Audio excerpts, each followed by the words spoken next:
Hello guys. इस lecture में बात करेंगे प्रॉपर्टी ऑफ आयोनिक कंपाउंड्स और ionic compounds. So last lecture में हमने जो कि था reaction of metals and non metals, उसमें हमने देखा था कैसे फॉर्मेशन ऑफ NaCl और MgCl2 means any formation of ionic compound. So basically हमें लास्ट लेक्चर में देखा था NaCl MgCl2, ठीक है। तो इसका फॉर्मेशन कैसे हुआ था? इसका फॉर्मेशन हुआ था transfer of electrons from metals to non metals. So इसका फॉर्मेशन हुआ था transfer of electrons from metals and not metals to non metals. So basically यहाँ हम लिख सकते हैं कि there are transfer of electrons taking place. So any compound formed after transfer of electrons from metals to non-metals is called ionic compounds.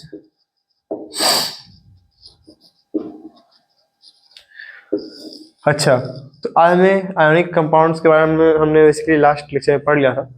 तो ionic compounds का हम कुछ प्रॉपर्टीज देखेंगे इसका हम।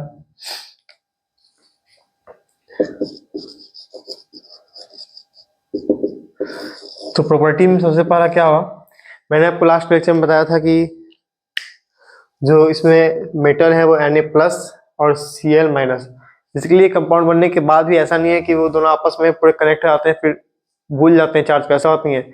उन्हें याद रहता है कि Na को याद है कि वो मेरे पास एक पॉजिटिव चार्ज है, Cl को याद है कि उसके पास एक नेगेटिव चार्ज है, ठीक है, उन्हें याद है, ठीक है। सो ये basically it basically occurs as Na+ and Cl-।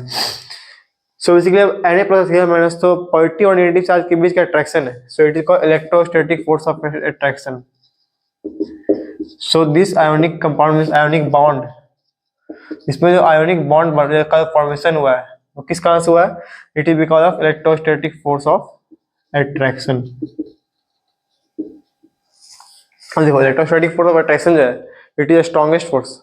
अब पता होगा कि पूरे केमिस्ट्री में ये और कोवेलेंट बॉन्ड ऑफ अट्रैक्शन जो बहुत ज्यादा स्ट्रॉन्ग होता है। So electrostatic force of attraction very strongest. So इसका हम कुछ प्रॉपर्टी देखेंगे। पहला प्रॉपर्टी क्या था? पहला प्रॉपर्टी है आपका फिजिकल स्टेट। ऑब्वियसली इसका जो फोर्स ऑफ अट्रैक्शन बहुत हार्ड है तो ऑब्वियसली सॉलिड फॉर्म में ही होगा ना। So obviously in solid form, always in solid form and very hard. Solid form तो है और उसका वेरी हार्ड भी है, बहुत हार्ड होगा, इसको आप चाह के भी नहीं तोड़ सकते, ठीक है। And brittle. अब ब्रिटल कैसे है? Brittle at very high pressure. आप देख लो ना, आपके घर में देखो सोडियम क्लोराइड तो होगा ही, जो कॉमन साल्ट जो होता है। सो आप देखना कि उसका जो छोटा छोटा मॉलिक्यूल्स होता है, छोटा छोटा जो कण होता है नमक का, उसको आप और छोटे टुकड़े में उतना आसानी से नहीं तोड़ सकते हो। अगर उसको आप हाई टेम्परेचर पर जल्दी से आप उसको आप गर्म नहीं कर सकते हो, पिघला नहीं सकते हो। और अगर बहुत ज्यादा प्रेशर दोगे तो इससे टूट जाएगा brittle at very pressure. Why? Because electrostatic force of attraction जो है वो क्या होगा, वो वीक, जब वीक हो जाएगा उसको अगर आप ओवरकम, उसको अगर आपने अपने प्रेशर से ओवरकम कर लिया इलेक्ट्रोस्टैटिक फोर्स ऑफ अट्रैक्शन को, तो जाके वो सीधे टूट जाएगा, क्योंकि वो बॉन्ड टूट जाएगा तो Na अलग Cl अलग इस टाइप से हो जाएगा। उसके बाद जो है नेक्स्ट इसका था प्रॉपर्टीज। नेक्स्ट प्रॉपर्टी था इसका मेल्टिंग एंड बॉइलिंग पॉइंट।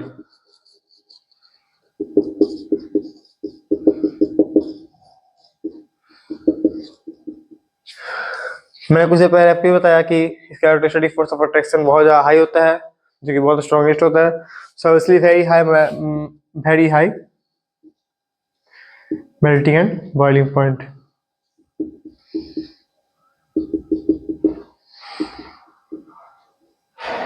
आप यहाँ पर देख सकते हो कि अब अगर आप सोडियम, अगर आप नमक को मेल्ट करना चाहोगे तो it will take a lot of heat and lot of energy. Okay, so after that जो थर्ड जो प्रॉपर्टीज है, थर्ड जो प्रॉपर्टी है क्या है?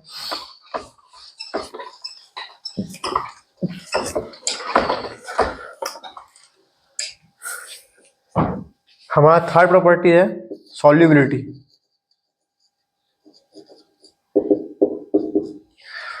सॉल्युबिलिटी क्या होता है? It is property of solubilizing of a solid into liquid, it is called solubility. So जो आयोनिक कंपाउंड है, आयोनिक कंपाउंड जो है highly soluble, highly soluble in polar solvent बोल सकते हो आप, पोलर सॉल्वेंट। अच्छा, अब पोलर सॉल्वेंट क्या होता है? तो पोलर सॉल्वेंट तो ऐसे अगर आप वाटर लेते हो, तो वाटर का मॉलिक्यूलर फॉर्मूला क्या है? H प्लस और H2O। वाटर का मॉलिक्यूलर फॉर्मूला है H2O। जैसे कि H2O में क्या होता है?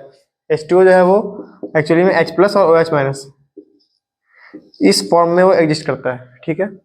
मतलब ये दोनों आपस में कंबाइन करके H2O बनाते तो हैं, लेकिन वो एक्चुअली में अंदर में वो ऐसा ही होता है, H प्लस और OH माइनस। तो इसको बोलते हैं पोलर सॉल्वेंट, जिसको हम, जो कि बेसिकली एक आयोनिक बॉन्ड से आपस में जुटा हुआ है। H प्लस और OH माइनस कैसे आपने में आयोनिक बॉन्ड से जुटा हुआ है। जैसे अगर आप दूसरा यहाँ बोले बेंजीन है, बेंजीन भी एक सॉल्वेंट है, लेकिन वो पोलर नहीं है, वो नॉन पोलर। तो उसके अंदर वो जो फॉर्मेशन हुआ है बेंजीन का, वो कोवेलेंट बॉन्ड से हुआ है। C6H6 जो बेंजीन होता है, ऐसा है ना बेंजीन, आपने पढ़ा नहीं हो, ऐसा आगे पढ़ोगे। तो ये बेंजीन जिसमें ये कार्बन कार्बन आपस में अट्रैक्टेड है, वो कैसे? कोवेलेंट बॉन्ड से अट्रैक्टेड है, ना कि वो आयोनिक बॉन्ड से अट्रैक्टेड है। इसीलिए वो पोलर सॉल्वेंट नहीं, वो नॉन पोलर सॉल्वेंट है, ठीक है। सो आयोनिक कंपाउंड ये highly soluble polar solvent. Why? आप देख सकते हो कि जैसे आयोनिक कंपाउंड मान लीजिए NaCl है, तो NaCl किस फॉर्म में एग्जिस्ट करेगा? Na प्लस और Cl माइनस। और कोई सॉल्वेंट है, पोलर सॉल्वेंट मान लो H2O है, तो वो किस फॉर्म में एग्जिस्ट करेगा? H plus OH minus. तो इसलिए इसका जो पॉजिटिव चार्ज है वो इसको अट्रैक्ट करेगा, ये इसको अट्रैक्ट करेगा, ठीक है। तो आपस में वो मिक्स हो जाएगा। इसीलिए it is highly soluble in polar solvent, not non polar solvent, not non-polar solvent, not soluble in not polar solvent, okay। After that जो फोर्थ प्रॉपर्टी है हमारा,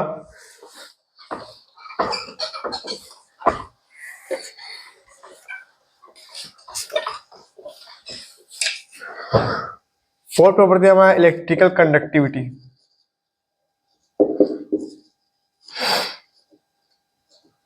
अच्छा, इलेक्ट्रिसिटी को कैरी कौन करता है? इलेक्ट्रिसिटी को कैरी करता है सिर्फ इलेक्ट्रॉन, ओके, इलेक्ट्रॉन, ओके। सो अगर इलेक्ट्रॉन अगर फ्री स्टेट में है तो ऑब्वियसली वो इलेक्ट्रिसिटी को कैरी कर सकता है। लेकिन अगर हम बात करें NaCl का, ठीक है, NaCl, तो NaCl कौन से स्टेट में होता है? हमें बताया था आपको कि सॉलिड स्टेट में होता है, नॉर्मली वो सॉलिड स्टेट में होता है, ठीक है। तो ऑब्वियसली सॉलिड स्टेट में है तो Na प्लस और Cl माइनस, Na प्लस और Cl माइनस, इसके बीच में there is a very strong force of electrostatic force of attraction. इस कारण से Na प्लस में Cl माइनस के पास बेसिकली एक इलेक्ट्रॉन है तो जरूर, लेकिन वो फ्रीली मूव नहीं कर सकता। इस कारण से NaCl is a bad conductor of electricity in solid state. अगर मैंने इसको मेल्ट कर दिया, मेल्टिंग स्टेट, तो मेल्टिंग स्टेट मतलब क्या हुआ? मैंने इसको इतना एनर्जी दिया जो कि इलेक्ट्रोस्टैटिक फोर्स ऑफ अट्रैक्शन से ज्यादा था, तो उस कारण से उसका इलेक्ट्रोस्टैटिक फोर्स ऑफ अट्रैक्शन टूट गया। और अब क्या हुआ? तो Cl माइनस जो है वो अलग हो गया Na प्लस से, और Cl माइनस पे एक इलेक्ट्रॉन है, वो it is in free state. So molten state में ऑब्वियसली इलेक्ट्रिसिटी को कंडक्ट करता है। इसका आपने देखा होगा, वो इसका एक्सपेरिमेंट भी है कि आप एक बीकर में आप NaCl को मोल्टन करके, या फिर आप मोल्ट नहीं कर सकते ऑब्वियसली, वो थोड़ा रिस्की एक्सपेरिमेंट करना। सो आप एक काम करो कि वाटर ले लो, डिस्टिल वाटर ले लो, एक बीकर में डिस्टिल वाटर ले लो, और एक बीकर में जो है वो मिक्स वाटर ले लो, water mix with salt, NaCl या फिर जो भी आयोनिक कंपाउंड है उसको मिक्स कर लो। और उसके बाद उसको आप सर्किट को कंप्लीट करते हैं तो क्या होगा? वो यहाँ पे एक बल्ब लगा दो, ये बल्ब जो है वो ग्लो करेगा, क्योंकि डिस्टिल वाटर में देखोगे कि वो बल्ब जो है वो ग्लो नहीं करता है, ठीक है। ये बल्ब ग्लो नहीं करेगा और ये बल्ब जो है वो ग्लो करेगा। क्यों? क्योंकि यहाँ पर जो Cl माइनस जो है वो इसके को कंडक्टर बना रहा है, इलेक्ट्रिसिटी को कंडक्ट कर रहा है, और वो इलेक्ट्रिकल कनेक्टिविटी को पूरा कर रहा है, ठीक। सो इस वाला lecture of property of ionic compound. Next lecture में हम देखेंगे बेसिकली जो एक्सट्रैक्शन ऑफ मेटल्स है उसका पूरा जो है वो पढ़ेंगे, ठीक है। थैंक्स।